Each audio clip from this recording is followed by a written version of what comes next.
We're here at HS Medical Group, neurosurgical and orthopedic specialist on the campus of St. Mary's Hospital, and Dr. John Britt is our guest today. Welcome. Thank you for being here. Thank you. Tell me a little bit about yourself. The neurosurgical and orthopedic specialist. Tell us what you do at your practice. My practice is very broad-ranged.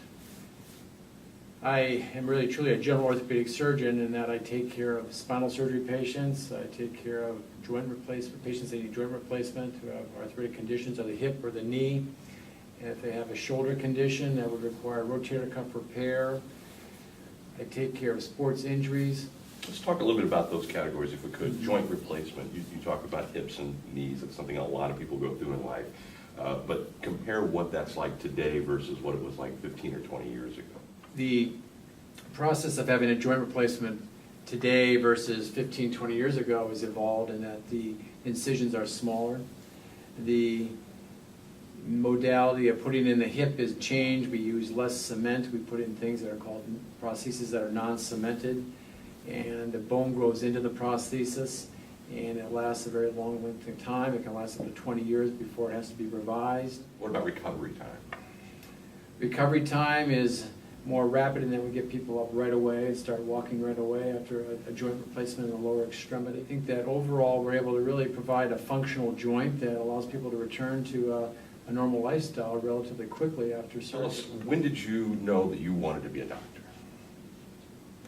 I think that was a process of over time. My father was a general surgeon, and I saw the kind of lifestyle he had and the work he did and how Sure. people were benefited by his care, and I always thought that was very rewarding.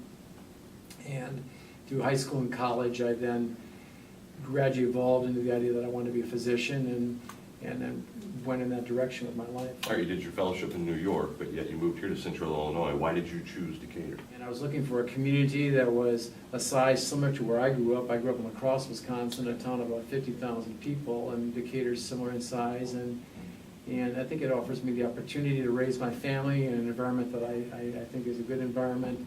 And as I said, I like the Midwest, and a lot of things about Decatur I like. Can you tell us a little bit about your family?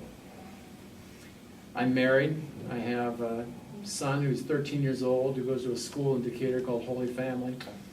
And my wife is a interior designer, likes to work at home and make our home a beautiful place. I think she's done a wonderful job there. And my son's a very athletic individual. He likes golf and skiing, so it gives us the opportunity to do things that I like to do too. I like to ski and golf, so we oftentimes go golfing together. That's great. Well, it was a pleasure meeting you. Thank you very much. Dr. John Britt with HS Medical Group here at the campus of St. Mary's Hospital.